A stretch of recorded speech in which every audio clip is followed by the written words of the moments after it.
아들아, 아빠 수술 안 받으면 죽을 수도 있대. 500만 원만. 아버지, 저희 그런 돈 어디 있어요? 그런데 사흘 후 그놈은 3천만 원짜리 제주도 프라이빗 풀빌라에서 장인 환갑연에 돈페리뇽을 터뜨리고 있더군요. 근데 그놈들 제 땅이 120억이 될 줄은 몰랐나 봅니다. 구독과 좋아요 부탁드립니다. 쉿! 욕망의 끝. 저는 오상철입니다. 올해 73살이에요. 이 이야기를 시작하기 전에 먼저 여러분께 물어보고 싶은 게 있습니다. 자식을 위해 40년을 허리 휘어가며 일했는데 정작 내가 죽을 고비에 처했을 때 그 자식이 500만 원이 없다고 전화를 끊는다면 여러분은 어떻게 하시겠습니까? 저는 그런 일을 겪었습니다. 그것도 불과 한 달 전에 말이죠. 새벽 5시 30분이었어요. 평소처럼 낡은 개인 택시 시동을 걸었죠. 73살의 나이에도 하루 12시간씩 운전대를 잡아온 지 벌써 22년째였습니다. 아내가 세상을 떠난 후 22년 동안 혼자서도 꿋꿋하게 버텨왔다고 자부했어요. 오늘도 손님이나 태우러 가볼까? 그런데 차를 몰고 나가던 중 갑자기 왼쪽 옆구리에 칼로 찌르는 듯한 통증이 엄습했습니다. 숨이 막혀오면서 식은땀이 등줄기를 타고 흘러내렸어요. 시야가 흐려지기 시작했고 핸들을 잡은 손에서 힘이 빠졌습니다.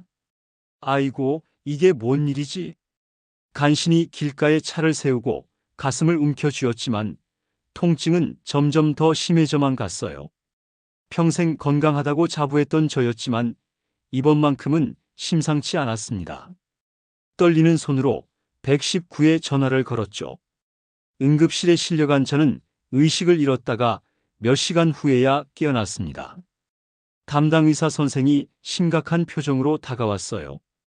오상철 어르신, 급성 심부전증입니다. 신장 기능이 급격히 떨어진 상태예요. 지금 당장 투석과 함께 수술을 받으셔야 합니다. 수술이요? 제 목소리가 떨렸습니다. 네. 솔직히 말씀드리면 이번 주 안에 수술을 받지 못하면 생명이 위험할 수 있어요. 죽음이라는 단어가 현실로 다가오는 순간이었습니다.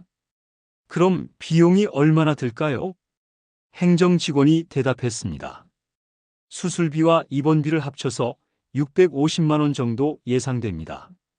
의료보험이 적용되지만 선급금으로 500만 원은 먼저 준비하셔야 합니다. 650만 원. 저에게는 하늘의 별 따기만큼 큰 돈이었습니다. 개인 택시로 하루 벌어도 기름값과 차량 유지비, 렌트비를 빼면 손에 남는 건 6만 원 남짓 했으니까요. 게다가 아들 결혼시킬 때 받은 대출 5천만 원도 아직 다 갚지 못한 상황이었습니다. 통장에 얼마나 있지? 떨리는 손으로 휴대폰 뱅킹 앱을 열어봤습니다. 잔액은 고작 18만 원. 절망적인 숫자였습니다. 어르신, 보호자가 계신가요? 수술 동의서에 가족 서명이 필요하고 입원비 문제도 상의하셔야 할 것 같은데요. 아들이 하나 있긴 한데 저는 주저하며 휴대폰을 꺼냈습니다. 아들의 번호를 누르면서도 마음 한구석이 무거웠어요. 몇 년 전부터 아들과의 관계가 소원해졌거든요. 며느리가 시집 온 후로는 더욱 그랬습니다. 명절에도 얼굴 보기 힘들어진 지 오래였어요. 여보세요, 아들아. 아빠야. 네, 아버지. 무슨 일이세요? 지금 회사인데 급한가요? 전화로 아들의 목소리가 들렸습니다.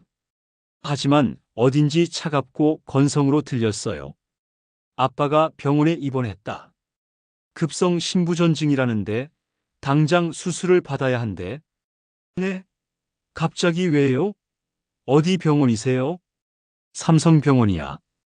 의사 선생님 말씀으로는 이번 주 안에 급하게 수술을 받아야 한다는데 수술비가 650만 원 정도 든다더라.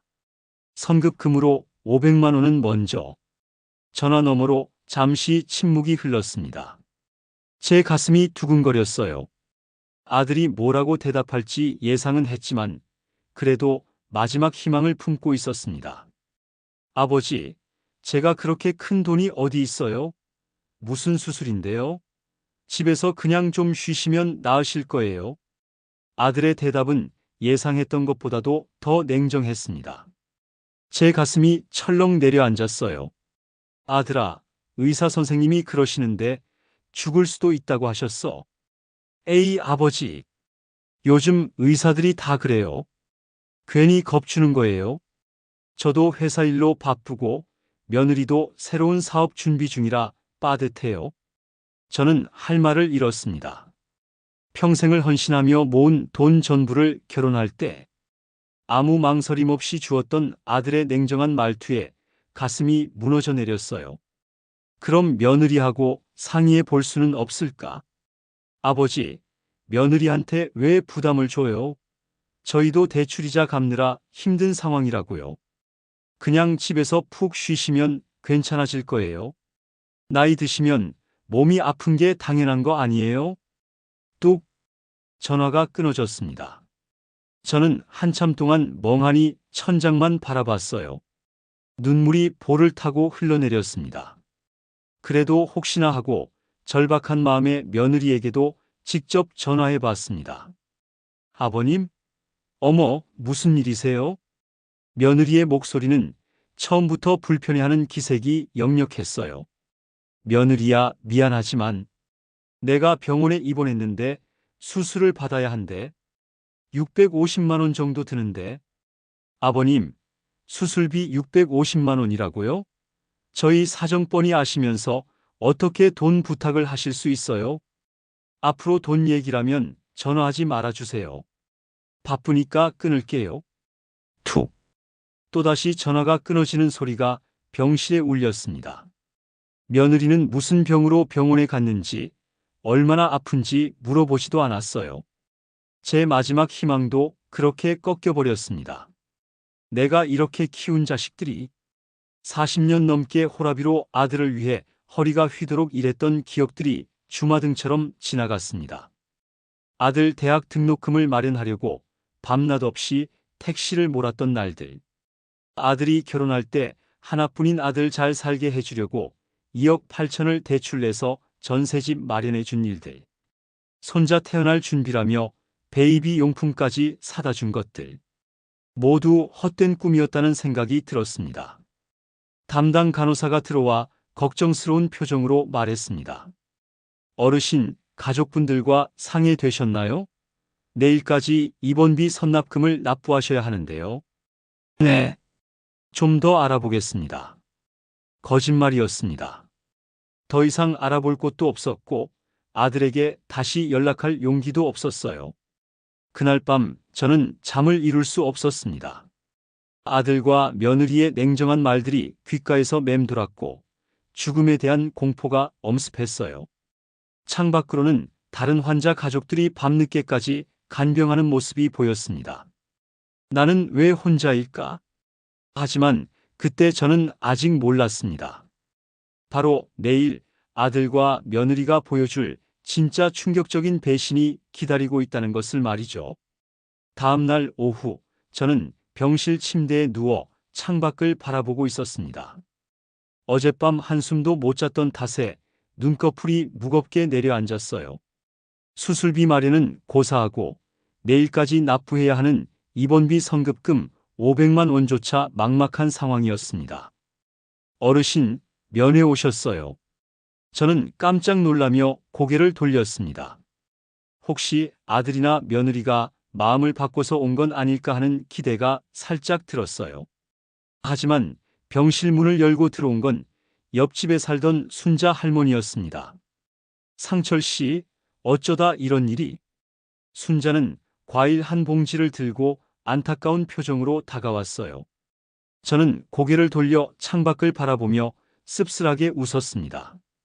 별일 아니야. 나이 먹으니까 몸이 말을 안 듣네. 아들한테는 연락했어? 아들이 알면 깜짝 놀랄 텐데. 저는 대답하지 못했습니다. 아들에게 거절당한 이야기를 어떻게 말할 수 있겠어요? 그런데 상철 씨, 이거 봐. 순자가 갑자기 휴대폰을 꺼내더니 사진을 보여주었습니다. 우리 막내딸이 여행사에서 일하는데 오늘 제주도 프라이빗 리조트 행사 있다면서 사진을 보내줬어. 그런데 이게 누구 같지? 순자가 화면을 확대해서 보여주는 사진 속에는 놀라운 광경이 펼쳐져 있었습니다. 프라이빗 풀빌라 수영장 옆 대형 텐트 아래 화려하게 차려진 뷔페 테이블, 정장을 말끔히 차려입은 아들과 화려한 원피스를 입은 며느리가 돔페리뇽, 샴페인 병을 들고 활짝 웃고 있는 모습이었습니다. 제 손이 떨리기 시작했어요. 이게 언제 찍힌 사진이야? 오늘 오후래. 제주도에서 프라이빗 파티하는 것 같던데. 어머, 상철 씨 얼굴이 왜 그래? 혹시 아들은 상철 씨 병원에 입원한 건 알아? 저는 말문이 막혔습니다. 어제 전화로 돈이 없다고 했던 아들과 며느리가 지금 이 순간 수천만 원짜리 제주도 프라이빗 파티를 즐기고 있다니. 저기 순자야, 그 사진 좀 더 자세히 볼 수 있을까? 순자는 의아한 표정으로 휴대폰을 건네줬습니다. 저는 떨리는 손가락으로 사진을 확대했어요. 아들 옆에는 환갑 축하 현수막이 보였고 며느리 옆에는 중년 남성이 생일 케이크 앞에서 웃고 있었습니다. 장인어른 환갑 잔치구나. 제 입에서 신음 같은 소리가 새어나왔습니다. 누구 환갑 잔치? 며느리 아버지 환갑일. 순자는 사진을 다시 보더니 놀란 표정을 지었어요. 어머나, 이렇게 비싼 데서 사돈 잔치를 치러주는 거야? 제주도 프라이빗 풀빌라는 하루에만 300만 원이 넘고 이런 호화스러운 뷔페, 케이터링에 돔페리뇽까지 적어도 3천만 원은 들 텐데. 순자의 말에 제 가슴이 철렁 내려앉았습니다. 어제 저에게는 500만 원이 없다던 이들이 오늘 3천만 원짜리 파티를 벌이고 있다는 현실이 믿어지지 않았어요. 혹시 사진 더 있나? 순자의 딸이 보낸 다른 사진들을 보니 더욱 충격적이었습니다. 아들이 비싼 와인 한 병을 들고 건배하는 모습, 며느리가 루이비통 가방을 들고 포즈를 취하는 모습, 프라이빗 풀빌라에서 전문 사진사가 가족 사진을 찍어주는 모습까지. 이게 우리 아들이 맞아? 어제까지만 해도 돈이 없다고 했는데. 저는 휴대폰을 순자에게 돌려주고 깊은 한숨을 내쉬었습니다. 가슴 깊숙한 곳에서 뜨거운 분노가 치밀어 올랐어요. 순자가 돌아간 후 저는 다시 한번 아들에게 전화를 걸어봤습니다. 여보세요, 아버지. 아들의 목소리는 어제보다 더욱 귀찮아하는 투였어요. 뒤에서는 음악 소리와 사람들의 웃음소리가 들렸습니다. 아들아, 지금 어디 있니? 아, 저희 지금 며느리 아버지 환갑 잔치 중이에요. 시끄러우니 크게 말씀해 주세요. 환갑 잔치를 제주도 프라이빗 풀빌라에서 하는 거니? 전화로 잠시 정적이 흘렀습니다. 네. 그런데 왜요? 몸은 좀 괜찮으세요? 아들의 목소리에서 당황한 기색이 역력했어요. 그 파티 비용이 얼마나 들어? 아버지, 지금 왜 그런 얘기를 하세요? 저희가 틈틈이 모은 돈으로 처음으로 준비한 거예요. 그럼 너희가 그 3천만 원짜리 잔치를 다 준비한 거니? 아니, 그동안 장인어른이 저희한테 많이 도와주셨잖아요. 며느리도 잘 키워주시고 그동안 해드린 게 없어서 이번에 처음으로 저희가 해드린 거예요. 제 머릿속이 하얗게 변했습니다. 어제 저에게는 500만 원이 없다던 아들이 장인어른께는 3천만 원짜리 잔치를 선뜻 준비했다는 것입니다. 아버지, 왜 대답이 없으세요? 아, 즐거운 시간 보내렴. 저는 전화를 끊고 휴대폰을 침대 옆 테이블에 놓았습니다. 눈물이 볼을 타고 흘러내렸어요. 40년을 뭘 위해 살았나? 그 순간 제 마음속에서 무언가가 완전히 부서져 버렸습니다. 아버지로서의 사랑, 가족에 대한 믿음, 혈육에 대한 정, 모든 것이 한순간에 사라져버린 것 같았어요. 병실 창밖으로는 한강이 흐르고 있었습니다. 저 멀리 제주도 어딘가에서 지금도 제 아들과 며느리가 웃고 있을 것을 생각하니 가슴이 미어졌어요. 하지만 그때 저는 몰랐습니다. 이 절망적인 상황에서 저를 구해줄 운명적인 만남이 바로 내일 기다리고 있다는 것을, 그리고 제 발밑에 120억짜리 보물이 묻혀 있다는 것을, 그 진실을 알게 되는 순간 저는 완전히 다른 사람이 될 것입니다. 다음 날 아침, 저는 병실에서 또 다른 절망적인 소식을 들어야 했습니다. 어르신, 오늘까지 입원비 성급금 500만 원이라도 납부하지 않으시면 퇴원 절차를 밟으셔야 해요. 담당 간호사의 말에 저는 고개를 끄덕였어요. 예상했던 일이었습니다. 통장에 18만 원으로는 어림도 없는 일이었죠. 알겠습니다. 준비하겠습니다. 거짓말이었습니다. 더 이상 어디서 돈을 구할 방법도 없었고 아들에게 다시 연락할 용기도 없었어요. 어제 제주도 파티 이야기를 한 후로 아들은 아예 전화를 받지 않고 있었습니다. 오후 2시쯤 저는 병원 로비로 내려갔습니다. 퇴원 수속을 밟고 집으로 돌아가 조용히 죽음을 기다리려고 했어요. 40년간 호라비로 살면서 아들 하나 잘못 키운 제 인생이 원망스러웠습니다. 로비 한 구석 의자에 앉아 멍하니 창밖을 바라보고 있는데 갑자기 누군가 제 어깨를 톡톡 두드렸습니다. 상철이? 오상철 맞지? 저는 고개를 돌렸어요. 깔끔한 양복을 입은 60대 중반의 남성이 놀란 표정으로 서 있었습니다. 얼굴은 난지었지만 한순간에 떠올리기 어려웠어요. 누구세요? 야, 이 자식아. 나 정인철이야. 월남 때 같이 복무했던 정인철. 순간 제 기억이 되살아났습니다. 45년 전 월남전 참전할 때 같은 소대에서 함께했던 전우 정인철이었어요. 그때는 시골 농부의 아들로 가난했던 인철이가 지금은 말끔한 양복에 고급 시계까지 차고 있었습니다. 인철이? 정말 인철이구나. 두 사람은 반갑게 악수를 나눴습니다. 45년 만에 재회였어요. 야, 상철아. 너 여기서 뭐해? 어디 아픈 거야? 인철의 관심 어린 눈빛에 저는 순간 울컥했습니다.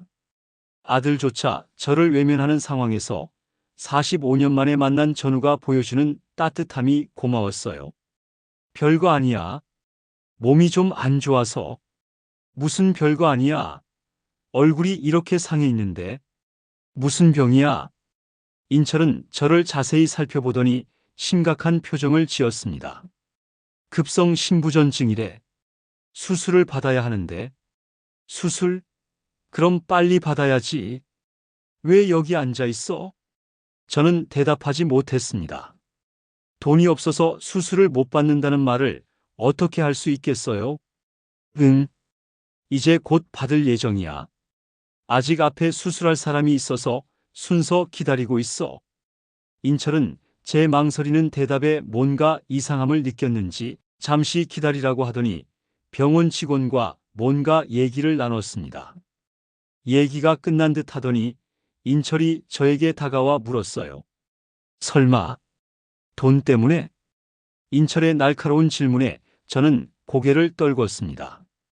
얼마나 드는데? 650만 원 정도. 그게 뭐가 큰 돈이야? 야, 상철아. 너 나 기억 안 나? 월남 때 내가 너한테 목숨 비친 거 말이야. 저는 고개를 저었어요. 워낙 오래된 일이라 기억이 희미했습니다. 1968년 4월 15일, 우리 소대가 베트콩 매복에 걸렸을 때 말이야. 나는 다리에 총상을 입고 쓰러졌는데 너 혼자서 나를 업고 진지에서 300m를 뛰어서 구급소까지 데려다 줬잖아. 그때 내가 없었으면 나는 죽었어. 인철의 말에 제 기억이 조금씩 되살아났습니다. 그때 19살이었던 인철이가 피를 흘리며 울고 있던 모습이 떠올랐어요. 그때 너한테 약속했잖아. 상철아, 나중에 크면 꼭 은혜를 갚겠다고. 기억 안 나? 저는 어렴풋이 기억이 나는 것 같았습니다. 나 지금 변호사야. 서울에서 로펌 대표하고 있어. 그때 내 덕분에 살아서 공부할 수 있었고 오늘의 내가 있는 거야. 인철이 명함을 꺼내서 저에게 건네줬습니다.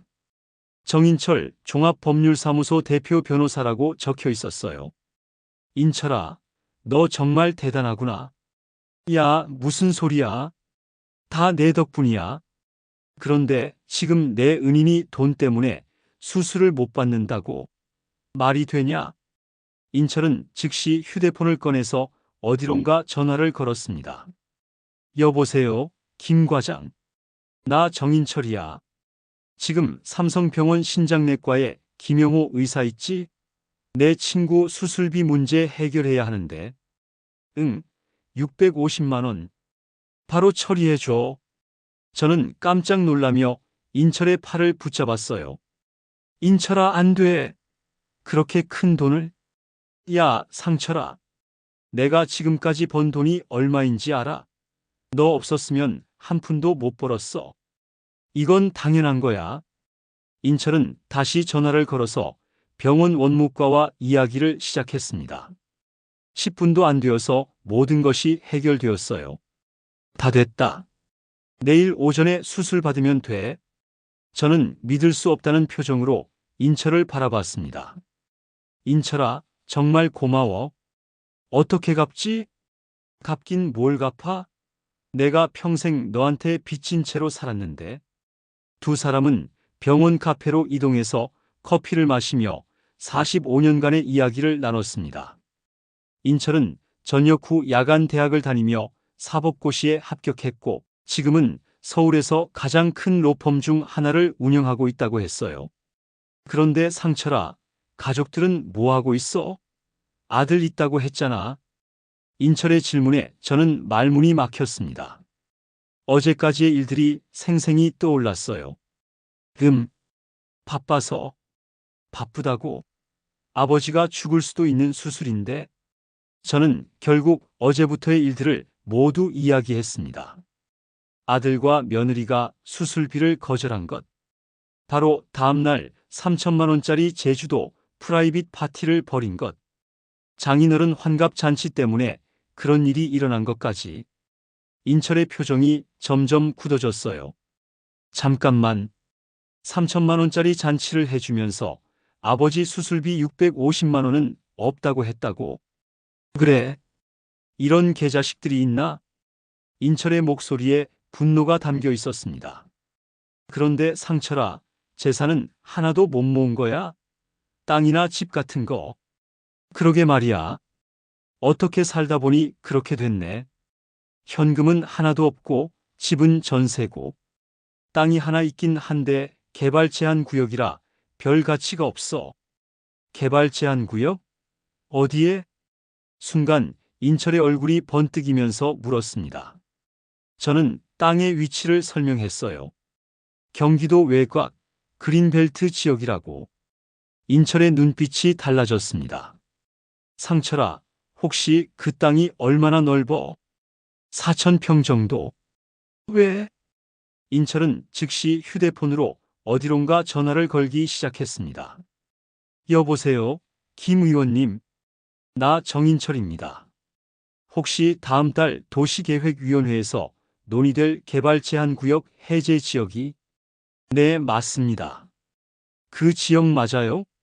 전화를 끊는 인철의 얼굴에 놀라움이 가득했어요. 상철아, 너 대박 났다. 뭔 소리야? 그 땅 다음 달에 개발 제한 구역에서 해제된다. 정부에서 극비리의 신도시 계획을 추진하고 있어. 나도 정계 쪽 인맥을 통해서 겨우 알아낸 사실이야. 아직 공식 발표 전이라서 정말 극소수만 알고 있는 정보야. 제 심장이 빠르게 뛰기 시작했습니다. 땅값이 평당 300만 원은 될 거야. 저는 계산이 안 되었어요. 4,000평에 평당 300만 원이면 120억이야, 상철아. 너 120억짜리 땅 주인이야. 순간 저는 의자에 주저앉았습니다. 믿을 수 없는 이야기였어요. 불과 몇 시간 전까지만 해도 죽을 생각을 했었는데 120억에 가까운 돈이 생긴다니. 그런데 상철아, 아들이 이 사실을 알면 어떻게 될 것 같아? 인철의 질문에 저는 아찔했습니다. 650만 원도 주지 않던 아들이 120억짜리 땅이 있다는 걸 알면 아마 당장 달려올 거야. 아니, 무릎 꿇고 빌지도 몰라. 그럼 그 땅 지켜야지. 너한테 그런 식으로 대한 자식들한테 줄 이유가 있어? 저는 고민에 빠졌습니다. 분명히 화가 나긴 했지만 그래도 제 아들이었어요. 하지만 인철아, 그래도 내 아들인데. 상철아, 정신 차려. 그 자식들이 너를 아버지로 생각하고 있어. 너는 그냥 ATM 기계야. 돈 뽑는 기계. 지금은 그나마도 없어서 무시당하는 거고. 인철의 말은 냉정하지만 매우 현실적이고 사실적이었습니다. 그래서 더욱 가슴에 박혔어요. 어제까지의 일들을 생각해보니 정말 그런 것 같았습니다. 일단 이 사실은 절대 비밀로 해야 해. 공식 발표 전에 정보가 새나가면 큰일이야. 그리고 인철은 잠시 생각하더니 말을 이었어요. 상철아, 내 재산을 법적으로 보호할 방법을 찾아야 해. 내가 도와줄게. 그날 저는 인철 덕분에 생명을 구했을 뿐만 아니라 앞으로 어떻게 해야 할지 방향을 잡을 수 있었습니다. 다음 날 저는 긴장된 마음으로 수술을 받았습니다. 이 시간에 긴 시간이 지나고 수술이 끝났어요. 수술이 성공적으로 끝난 후 담당 의사가 조심스럽게 말했습니다. 어르신, 수술은 잘 되셨지만 나이가 73세이시고 혼자 계시잖아요. 회복하면서 혹시 모를 합병증도 살펴야 하고 투석 관리도 안정화시켜야 하니까 한 달 정도는 입원하시는 게 안전할 것 같습니다. 저는 고개를 끄덕였어요. 사실 집에 혼자 있는 것도 불안했고 인철이 매일 병문안을 와주니 외롭지도 않았습니다. 일주일이 지났습니다. 저는 회복실에서 천천히 건강을 되찾아가고 있었고 인철은 매일같이 병문안을 와주었어요. 두 사람은 그동안 나누지 못했던 45년간의 이야기를 주고받으며 우정을 다시 쌓아가고 있었습니다. 그런데 이상하게도 아들과 며느리는 아직까지 단 한 번도 병원에 나타나지 않았어요. 제가 수술을 받았다는 소식조차 모르고 있는 듯 했습니다. 평소 같으면 서운했을 텐데 지금의 저는 오히려 편안했어요. 이미 아들에 대한 기대를 완전히 버렸기 때문이었습니다. 상철아, 퇴원하면 어디서 지낼 거야? 인철이 사과를 깎아주며 물었습니다. 집에서 지내야지. 어디 갈 데가 있나? 그런데 혼자서 괜찮겠어? 아직 몸이 완전히 회복된 건 아니니까. 우리 집에서 같이 지내는 건 어때? 저는 인철을 바라보며 가슴이 뜨거워짐을 느꼈어요. 45년 만에 우연히 만난 전우가 혈육인 아들보다 더 저를 걱정해주고 있었습니다. 매일같이 병문안을 와서 사과도 깎아주고 이야기 상대도 되어주고 때로는 그냥 조용히 곁에 앉아 있어 주기도 했어요. 반면 친아들은 20일 동안 얼굴 한 번 비추지 않았는데 말이죠. 바로 그때였습니다. 병실 문이 벌컥 열리며 아들과 며느리가 숨을 헐떡이며 들어왔어요. 두 사람의 얼굴에는 놀라움과 당황스러움이 가득했습니다. 아버지, 왜 연락을 안 해주셨어요? 수술을 받으셨다면서요? 아들은 마치 진짜 걱정했다는 듯이 제 손을 잡았습니다. 며느리도 눈물까지 글썽이며 다가왔어요. 아버님, 정말 죄송해요. 저희가 몰랐어요. 왜 말씀 안 해주셨어요? 저는 냉정하게 바라봤습니다. 20일 동안 단 한 번도 안부 전화 하나 오지 않았던 이들이 갑자기 나타나서 연기를 하고 있는 것이었어요. 말했지. 너희가 받지 않았고. 아, 그때 저희가 너무 바빴거든요. 죄송해요, 아버지. 아들의 목소리에는 어색함이 묻어 있었습니다. 인철은 구석에서 이 광경을 지켜보며 표정을 굳혔어요. 그런데 수술비는 어떻게 마련하셨어요? 저희가 도와드리려고 했는데. 며느리의 질문에 저는 씁쓸하게 웃었습니다. 친구가 도와줬어. 친구요? 아들과 며느리의 시선이 인철에게 향했어요. 인철은 간단히 인사만 하고 자리에서 일어났습니다. 상철아, 나는 일이 있어서 먼저 갈게. 내일 또 올게.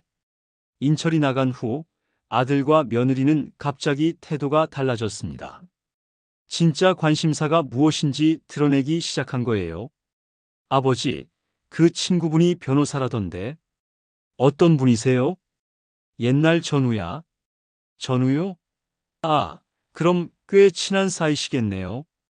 혹시 아버지 재산 관리 같은 것도 상의하세요? 저는 의문이 생겼습니다. 땅값이 120억이 될 거라는 건 당연히 모를 텐데 이것들이 이렇게 갑자기 나타난 데에는 그럴 만한 이유가 있을 거였어요. 그 이유가 궁금했습니다.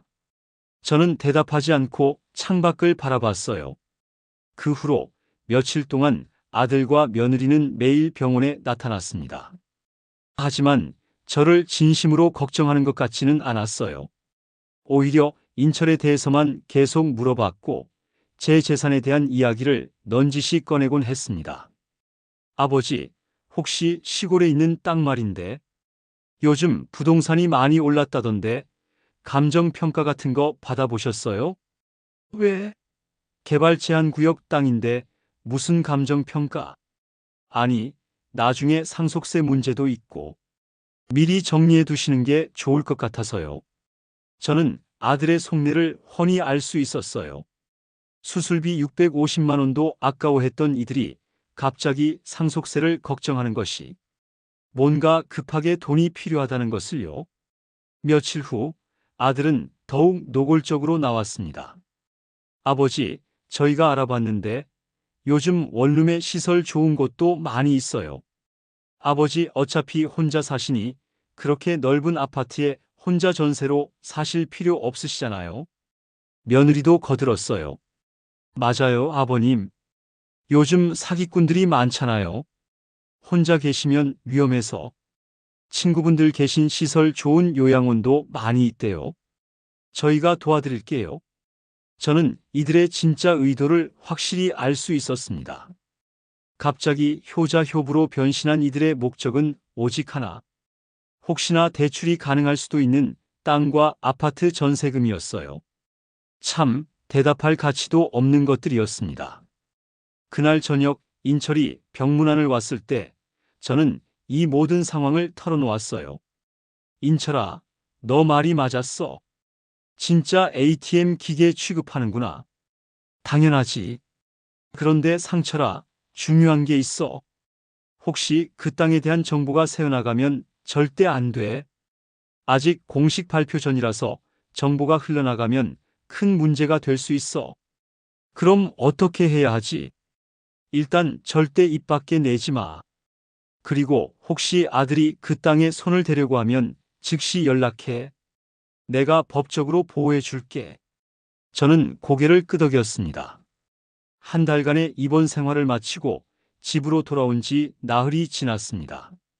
집은 오랫동안 비워두었던 탓에 먼지가 수북이 쌓여 있었고 냉장고는 텅 비어 있었어요. 하지만 40년간 혼자 살아온 저에게는 익숙한 풍경이었습니다.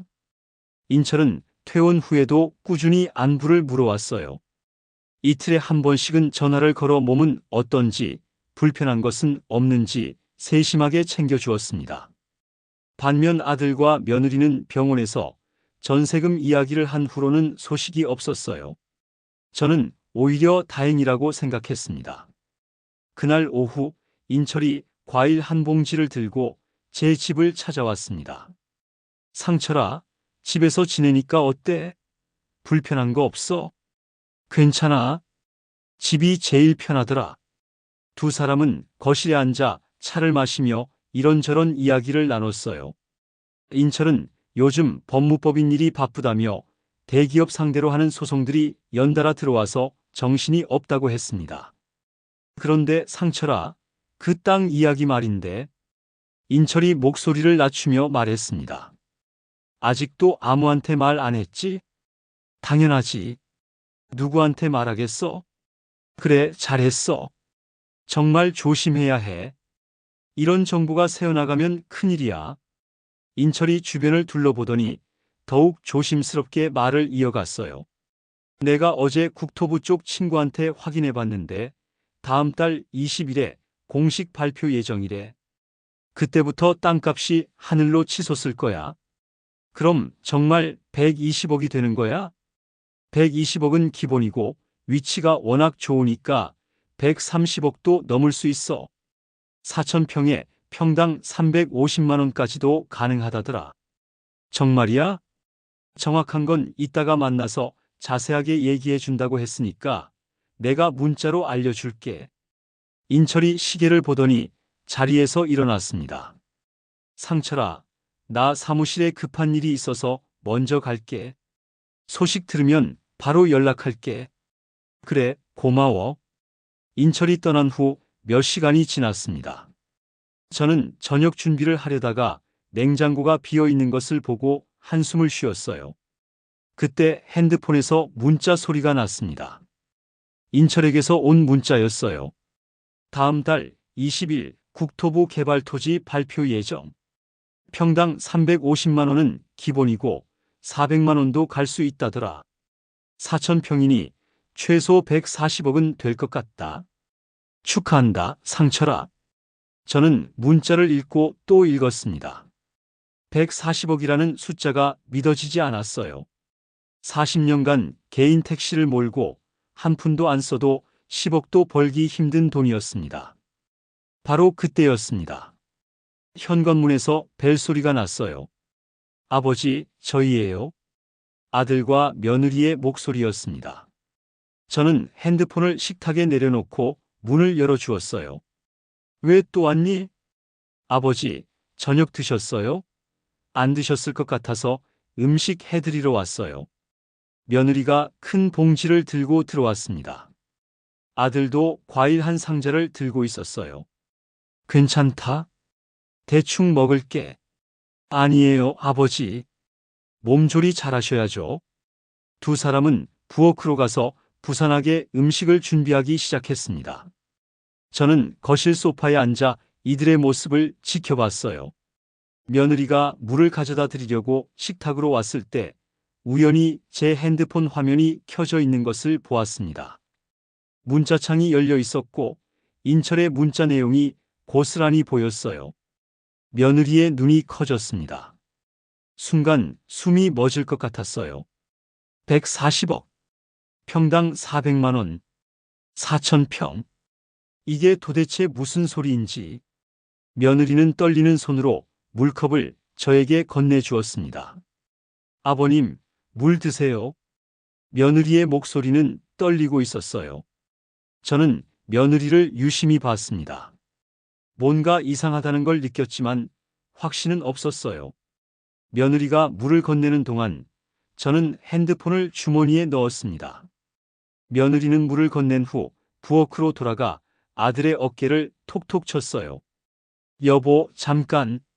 며느리가 아들을 부엌 한 구석으로 끌고 가더니 떨리는 목소리로 속삭였습니다. 140억이야. 뭐라고? 아들이 놀라서 큰 소리를 낼 뻔했지만 며느리가 재빨리 입을 막았어요. 조용히 해.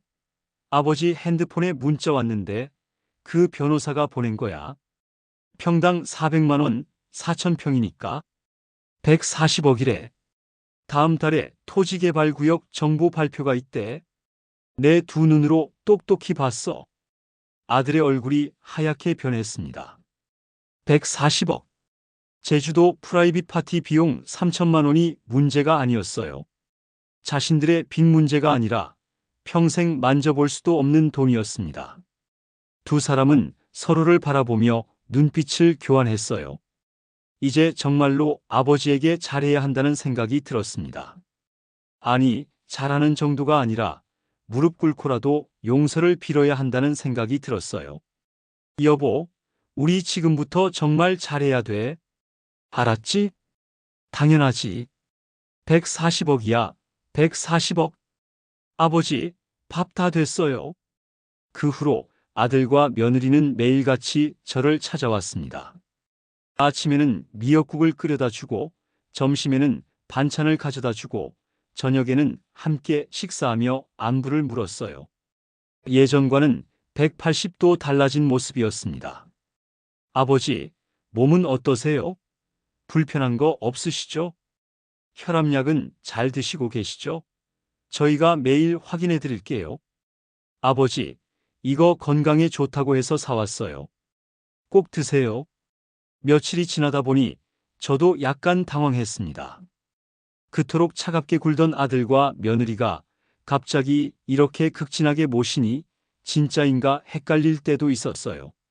왜냐하면 집으로 온 후에는 전세금뿐만 아니라 돈 얘기는 아예 꺼내지 않았거든요. 하지만 며칠이 지나면서 저는 이들의 진짜 속마음을 알 수 있었습니다. 제가 방에서 자고 있을 때 아들과 며느리의 속삭이는 말소리가 들려왔어요. 여보, 아버님한테 땅 얘기 언제쯤 할 거야? 나 지금 대출금 밀려서 신용불량 되기 직전이야. 지금쯤 얘기를 해야 다음 달 땅값 치솟을 때 바로 팔고 상속을 받을 수 있지. 그래. 나도 코인 때문에 빚쟁이가 너무 심한 상태야. 여태 우리가 잘했으니 슬슬 얘기를 꺼내자.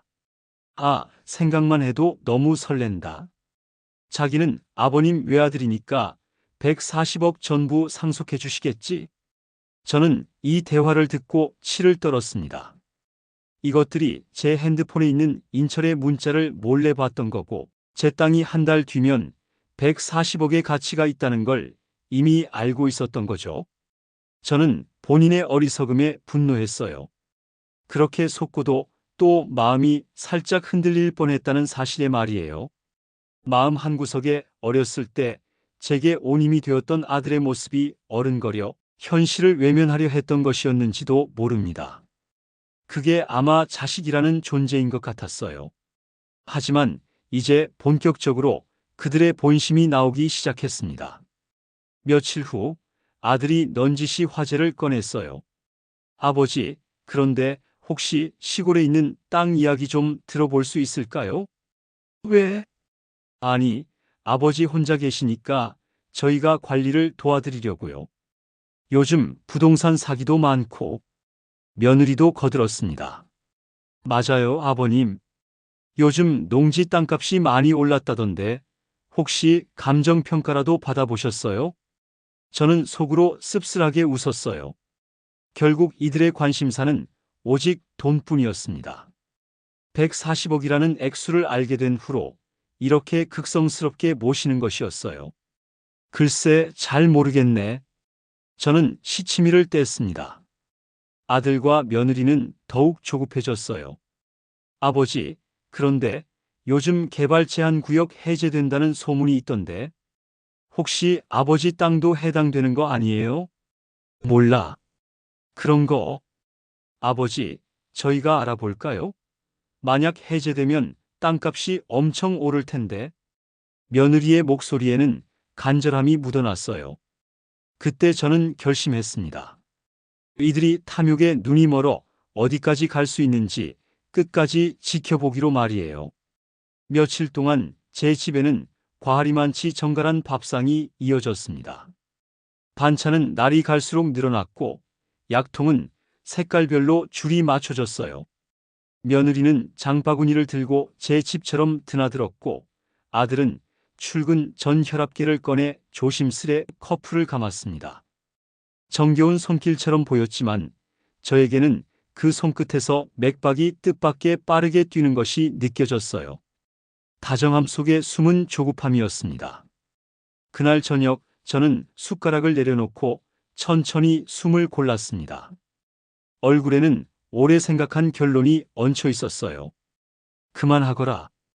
아들과 며느리가 동시에 저를 바라봤습니다. 괜히 이런저런 정성 부려봤자 소용없다. 나는 이미 이 집을 부동산에 내놨다. 정리되면 곧 고향으로 내려갈 거다. 그러니 더는 날 찾지 마라. 정적이 거실에 내려앉았습니다. 아들의 눈동자가 먼저 흔들렸어요. 그 말이 떨어지는 순간 아들의 머릿속은 잠깐 하얗게 됐습니다. 그리고 이어서 한 가지 생각이 힘껏 자리를 차지했어요. 이대로 두면 아무것도 못 받는다. 그것은 공포였습니다. 은행 알림 문자와 독촉 전화가 뒤엉켜 떠올랐고 한 달 전 장부에 쓰다 만 마이너스 잔액이 눈을 찔렀어요. 고향으로 내려간다는 말은 곧 재산의 문이 닫힌다는 뜻으로 들렸습니다. 심장이 두 번 크게 쿵 하고 뛰었어요. 며느리의 입술은 미세하게 말라 있었습니다. 그녀의 머릿속에서는 날짜와 금액, 담보, 한도, 이자율 같은 숫자들이 빠르게 회전했어요. 그리고 그들의 머릿속을 지배하고 있는 바로 그 단어, 140억.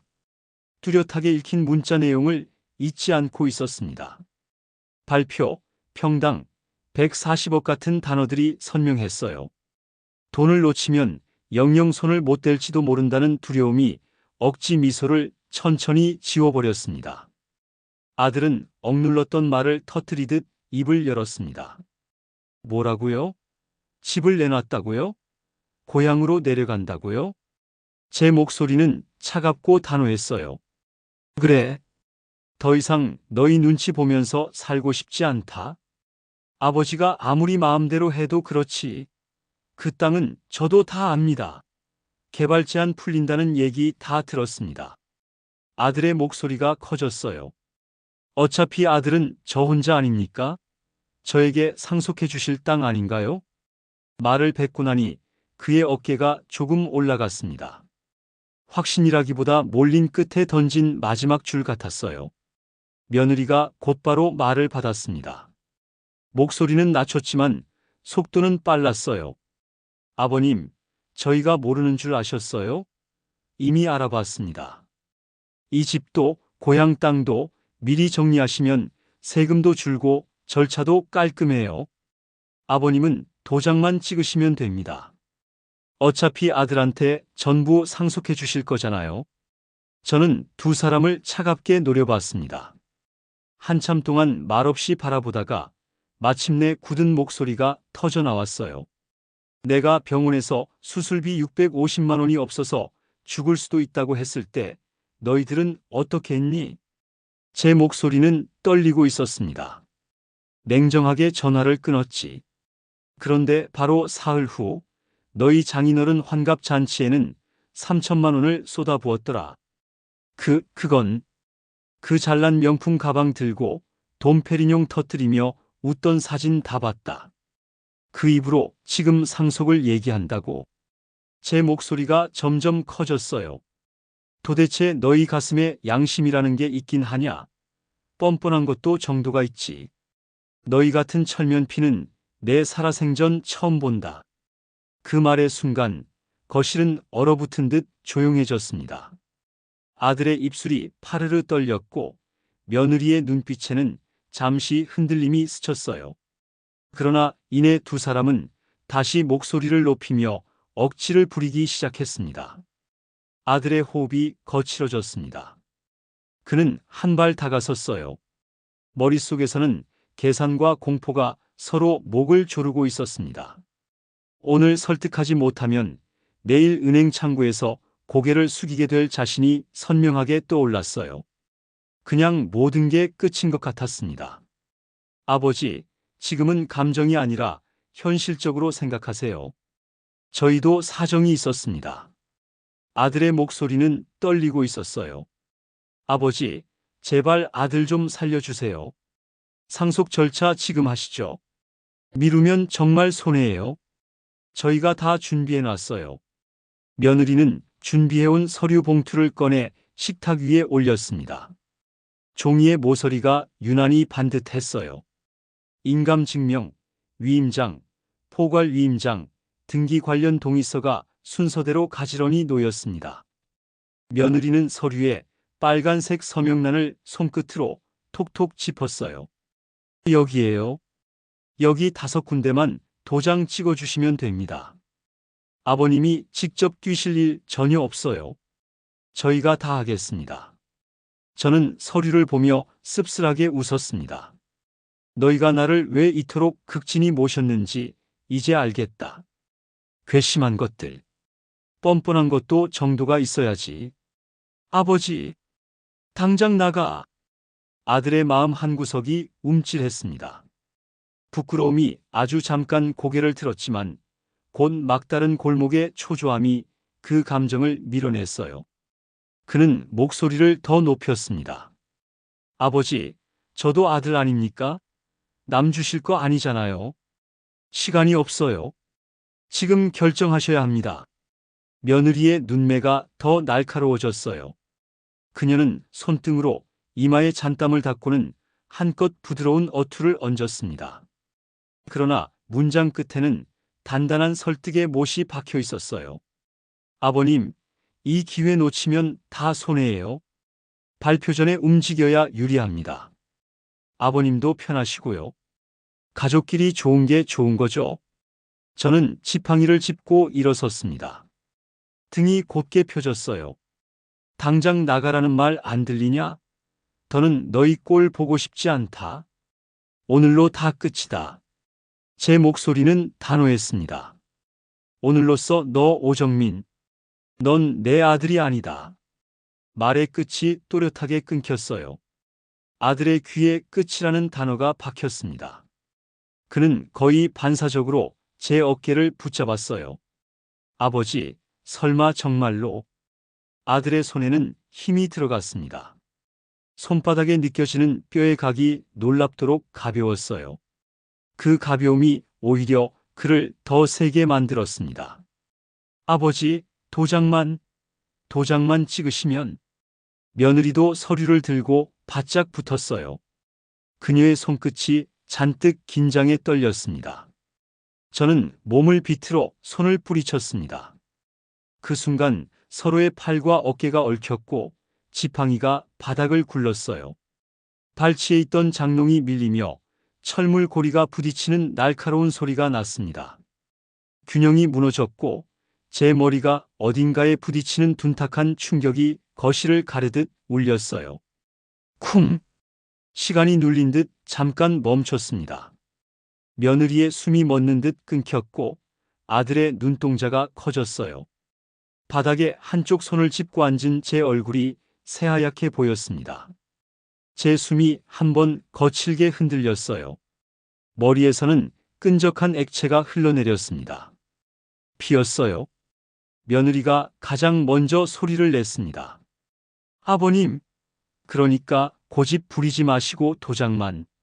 말끝이 허공에서 무너졌어요. 그때 담장 너머에서 급한 발소리가 다가왔습니다. 초인종이 짧고 날카롭게 울렸고 현관문 너머로 익숙한 목소리가 떨리며 들렸어요. 상철 씨, 안에서 무슨 일이에요? 방금 쿵 하는 소리가 크게 들렸어요. 순자 할머니의 목소리였습니다. 아들은 반사적으로 뒤를 돌아봤어요. 등줄기를 식은땀이 타고 내려갔습니다. 문 밖에 열려진 창문 사이로 순자는 집안의 상황을 훤히 볼 수 있었어요. 뒤집힌 탁자 위 서류, 굴러간 지팡이, 깨진 머그잔 조각, 그리고 머리에서 피를 흘리며 바닥에 앉아 있는 저. 순자는 어딘가로 전화를 걸더니 다시 외쳤습니다.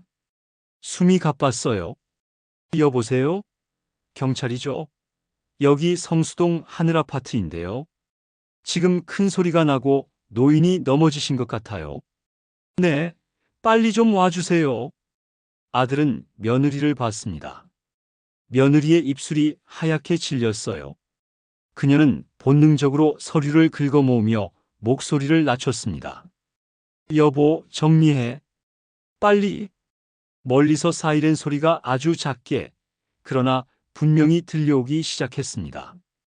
거실 공기는 더 차갑게 가라앉았어요. 저는 팔걸이를 짚어 천천히 몸을 일으켰습니다. 제 눈빛은 흐트러지지 않았어요. 아들의 시선이 그 눈을 피하지 못했습니다. 잠깐의 침묵이 무겁게 내려앉았어요. 아들의 머릿속에서는 여전히 계산이 돌아가고 있었습니다. 하지만 식탁 위에 흩어진 서류와 다가오는 사이렌 소리가 그 계산표의 모든 수를 무의미하게 만들고 있었어요. 며느리는 떨리는 손으로 펜을 주워 가방에 꽂았습니다. 둘의 숨이 짧아졌고 벽시계의 초침 소리만이 또렷했어요. 현관 밖에서 발자국이 멈추고 노크 소리가 똑똑 울렸습니다. 문 열어주세요. 경찰입니다. 그 소리에 아들의 어깨가 크게 내려앉았어요. 그는 한 번도 내뱉지 못했던 침을 삼켰습니다. 저는 고개를 들어 현관 쪽을 바라봤어요. 낮고 단단한 한숨이 가슴 속에서 조용히 빠져나왔습니다. 그리고 아무 말 없이 현관문 앞으로 한 걸음 내디뎠어요. 아들은 모든 게 끝났다는 걸 직감했습니다. 빚도 140억도 잠시 꿈꾸었던 행복한 미래도 쾅! 문이 열리며 두 명의 경찰이 들어섰습니다. 이어 뒤따라 들어온 인철이 단정한 정장을 고쳐 입으며 방안을 훑었어요. 그는 곧장 제 곁으로 다가와 부축하며 목소리를 낮췄습니다. 상철아, 괜찮아? 저는 고개를 끄덕이며 이제는 숨기지 않고 두 사람을 향해 날카롭게 목소리를 냈어요. 내가 병원에서 수술비 650만 원이 없다고 했을 때 너희는 전화를 끊고 등을 돌렸다.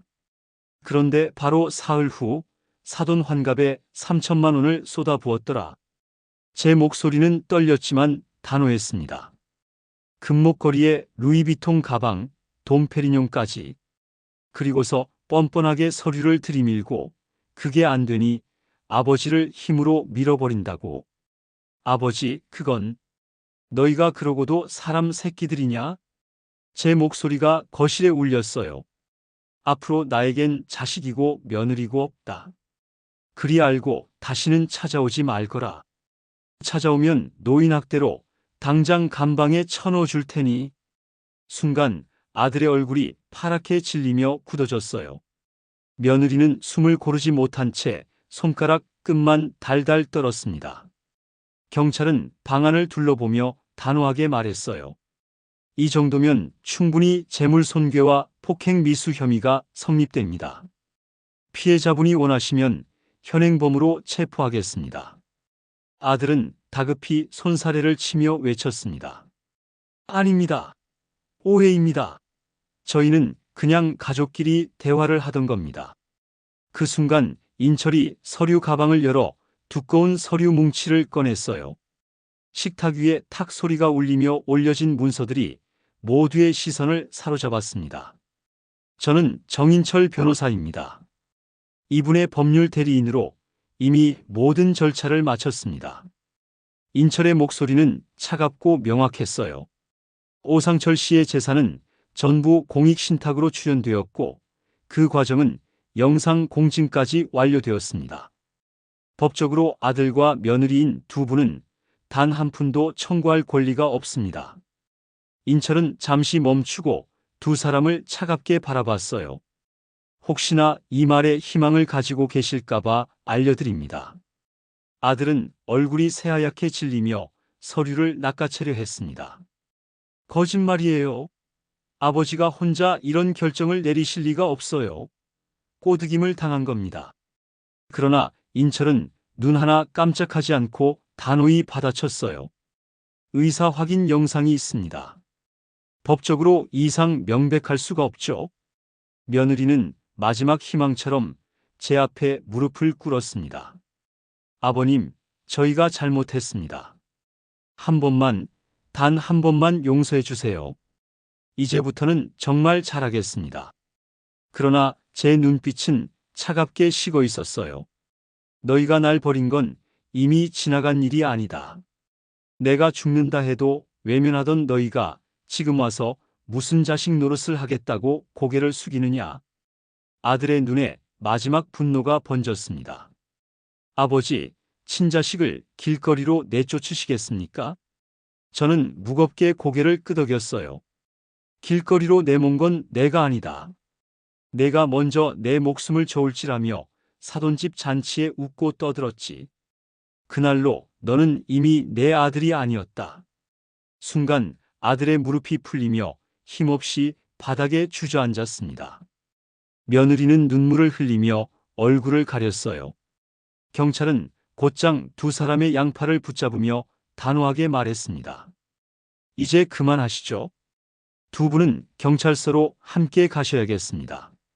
철제 수갑이 채워지는 순간 거실은 싸늘한 정적에 잠겼어요. 아들과 며느리는 끌려나가며 끝내 아무 말도 하지 못했습니다. 남은 건 저와 인철뿐이었어요. 거실은 여전히 난장판이었지만 공기는 달라져 있었습니다. 인철이 조심스레 말했어요. 상철아, 이제 다 끝났다. 앞으로는 너의 삶만 지키면 된다. 혹시나 있을 법률적 문제는 내가 다 알아서 할 테니 걱정 말고. 저는 무너진 탁자와 깨진 조각들을 천천히 바라봤습니다. 그리고 이내 길게 한숨을 내쉬며 중얼거렸어요.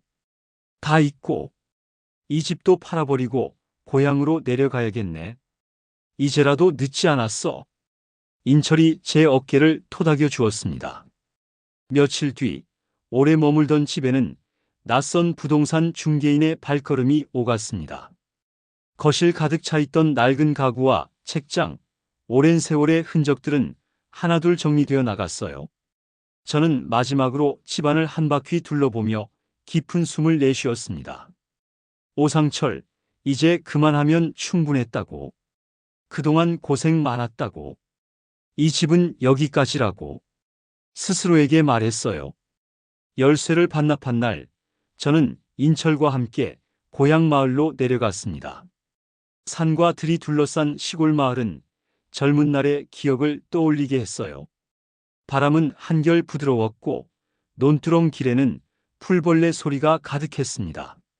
새로 마련된 전원주택은 크지 않았지만 햇볕이 잘 들고 작은 마당에 텃밭을 가꿀 수 있었어요. 아침이면 뒷산에서 내려오는 새소리가 창문을 열어주었고 저녁이면 붉게 물든 노을이 하늘을 가득 채웠습니다. 저는 매일 아침 마당에 나와 호미를 들었습니다. 텃밭에는 고추와 상추가 자라고 한쪽에는 어린 감나무 한 그루가 서 있었어요. 그 나무 앞에서 저는 종종 걸음을 멈추곤 했습니다. 잘 자라거라. 너는 욕심도 다툼도 없이 이렇게 평안하게만 크면 된다. 그리고 또 하나의 변화가 있었습니다. 저는 제가 가진 재산을 전부 공익재단에 맡겼어요. 그 수익금은 병원비가 없어 수술을 미루는 노인들, 치료비가 없어 고통받는 아이들에게 쓰이게 되었습니다. 어느 날 재단 관계자가 찾아와 감사 인사를 전했어요. 선생님의 기부 덕분에 심장 수술을 받은 할머니가 건강을 되찾았습니다. 또 몇몇 아이들이 생명을 이어갈 수 있었습니다. 모두 선생님 덕분입니다. 그 말을 들은 순간 제 눈가에는 잔잔한 물기가 맺혔어요. 내 목숨은 외면당했지만 다른 목숨을 지킬 수 있다면 그것으로 됐다. 그날 저녁 저는 평상에 앉아 석양을 바라봤습니다. 붉은 햇살이 논과 밭을 물들이고 멀리서 아이들의 웃음소리가 바람을 타고 들려왔어요. 그 소리는 한 세상 다투고 떠들던 소란을 지우듯 마음 깊은 곳을 따뜻하게 적셔주었습니다. 저는 마당에 앉아 조용히 중얼거렸어요. 이제는 참 편하다. 내 남은 날 이렇게 흘러가도 좋구나. 노을은 천천히 저물었고 마을 어귀에는 등불 하나가 환하게 켜졌습니다. 그 불빛은 마치 제 새 삶을 축복하듯 오랫동안 흔들림 없이 타올랐어요. 그렇게 평화로운 나날이 3개월쯤 흘렀을 때였습니다. 어느 날 오후 대문 밖에서 낯선 차 소리가 들렸어요. 텃밭에서 일하던 저는 고개를 들었습니다. 고급 세단 한 대가 먼지 날리는 시골길을 달려와 제 집 앞에 멈춰 섰어요. 차에서 내린 사람은 아들이었습니다. 그리고 며느리도 함께였어요. 두 사람은 3개월 전과는 완전히 달라져 있었습니다. 아들의 얼굴은 수척해져 있었고 며느리의 옷차림은 초라했어요. 명품 가방도 화려한 액세서리도 없었습니다. 아버지, 아들이 조심스럽게 입을 열었어요. 저는 호미를 내려놓고 그들을 차갑게 바라봤습니다. 무슨 일이냐? 아버지, 저희 정말 잘못했습니다. 아들이 그 자리에 무릎을 꿇었어요. 며느리도 따라서 무릎을 꿇었습니다. 제발 한 번만 용서해 주세요. 저희 정말 반성했습니다. 저는 대답하지 않았습니다. 그저 차갑게 바라볼 뿐이었어요. 아들이 떨리는 목소리로 계속 말했습니다. 경찰서에서 조사받고 노인학대 혐의로 벌금형을 받았습니다. 회사에서는 해고당했고요. 며느리가 울먹이며 거들었어요. 친구들도 다 떠나갔어요. 소문이 퍼져서 아버지를 폭행하려 했다는 소문이. 빚쟁이들이 매일 찾아왔습니다.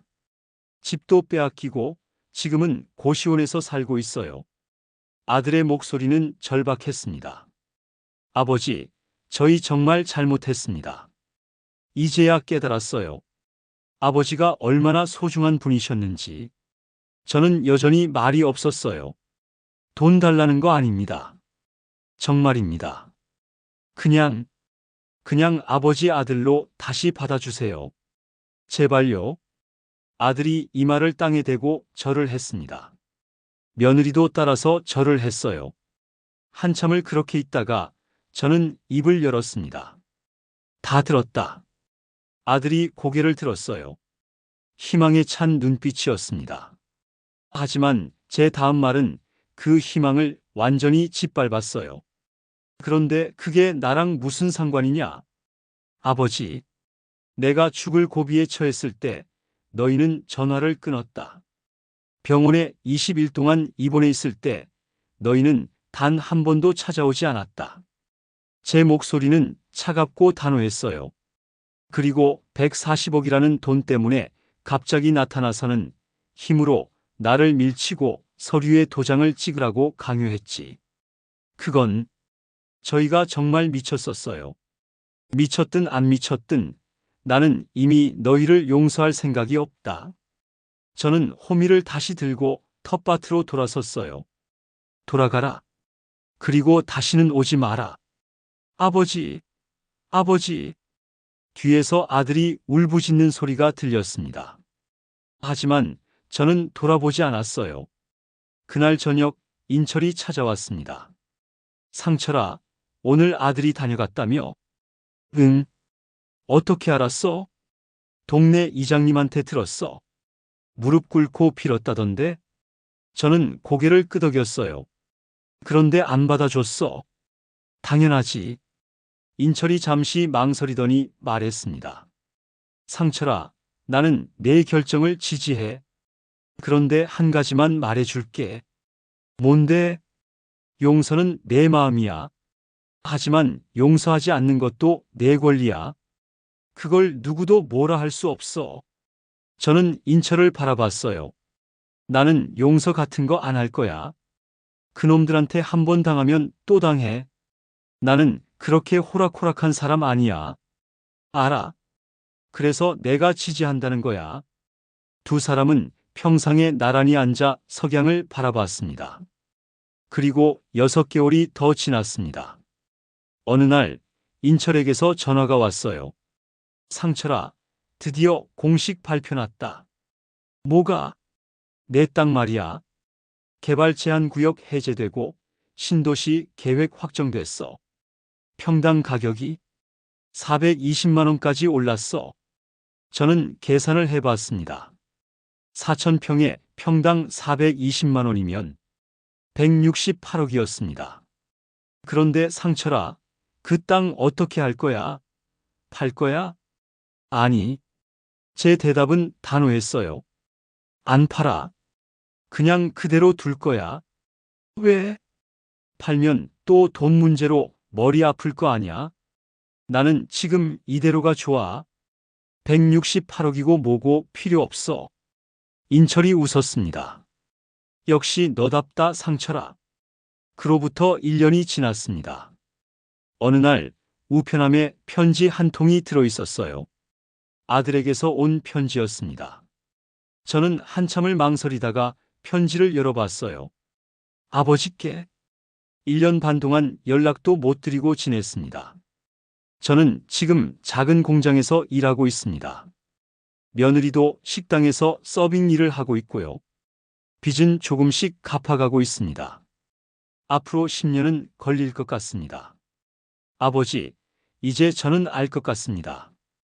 돈이 얼마나 무서운 건지, 그리고 제가 얼마나 큰 죄를 지었는지 용서를 구하지 않겠습니다. 용서받을 자격이 없으니까요. 다만 이것만은 말씀드리고 싶습니다. 아버지, 건강하세요. 그리고 죄송합니다. 아들 정민 올림. 저는 편지를 읽고 한참을 생각했습니다. 그리고 편지를 찢지 않고 서랍 깊숙한 곳에 넣어뒀어요. 용서는 하지 않지만 그래도 제 아들이 쓴 마지막 편지였으니까요. 2년이 흘렀습니다. 저는 여전히 고향 마을에서 평화롭게 살고 있었어요. 텃밭의 감나무는 어느새 제법 커서 올해 처음으로 감을 맺었습니다. 어느 날 아침 저는 감을 따다가 문득 생각했어요. 그놈들은 지금 어떻게 살고 있을까? 그리고 동시에 이런 생각도 들었습니다. 상관없어. 나는 나대로, 그놈들은 그놈들대로 사는 거지. 바로 그때 인철에게서 전화가 왔어요. 상철아, 나 좋은 소식 있어. 뭔데? 내 땅 근처에 대기업 본사가 들어온대. 땅값이 또 올라서 지금 평당 550만 원까지 부르는 사람도 있어. 4,000평에 평당 550만 원이면 220억이었습니다. 그래서 팔 생각 없냐고. 없어. 왜? 돈이 뭐가 중요해? 나는 지금 이 감나무 하나가 더 좋아. 인철이 크게 웃었습니다. 너 정말 대단한 사람이야, 상철아. 220억을 감나무 한 그루만 못하다고 하는 사람은 처음 봐. 그게 사실인데 뭐. 저는 감 하나를 따서 한 입 베어 물었습니다. 달았어요. 정말 달았습니다. 그날 저녁 저는 평상에 앉아 마을을 내려다봤습니다. 어둠이 내리고 하나둘 불이 켜지기 시작했어요. 저 멀리 서울에서는 제 아들이 공장에서 야근을 하고 있을 것이고 며느리는 식당에서 설거지를 하고 있겠죠. 그들은 그들대로 속죄의 시간을 보내고 있을 것입니다. 그리고 저는 제대로 평화를 찾았어요. 220억이 있어도 없어도 상관없었습니다. 중요한 건 제가 원하는 삶을 사는 것이었으니까요. 저는 감나무를 바라보며 중얼거렸습니다. 오상철, 너 참 잘했어. 돈 때문에 흔들리지 않고 내 원칙을 지켰어. 이제 내 남은 인생은 온전히 내 거야. 바람이 불어왔고 감나무 잎사귀가 바스락거렸어요. 마치 대답하는 것 같았습니다. 그로부터 5년이 흘렀습니다. 저는 78살이 되었어요. 여전히 고향 마을에서 텃밭을 가꾸며 살고 있습니다. 인철은 이제 은퇴했지만 한 달에 한 번씩은 꼭 저를 찾아와요. 둘이서 막걸리 한잔하며 옛날 이야기를 하는 게 우리의 낙입니다. 그 땅은 여전히 제 소유로 남아 있어요. 지금은 평당 700만 원을 부른다고 합니다. 280억이에요. 하지만 저는 여전히 팔 생각이 없습니다. 왜냐고요? 그 땅은 제가 죽으면 전부 공익재단으로 갈 거거든요. 인철이 이미 유언장을 작성해 놨어요. 제가 죽으면 그 280억은 전부 병원비 없는 노인들과 치료비 없는 아이들을 위해 쓰일 겁니다. 단 한 푼도 제 아들에게 가지 않을 거예요. 그게 제 마지막 복수이자 동시에 제가 세상에 남기는 선물입니다. 오늘도 저는 평상에 앉아 석양을 바라봅니다. 감나무에는 올해도 주렁주렁 감이 열렸어요.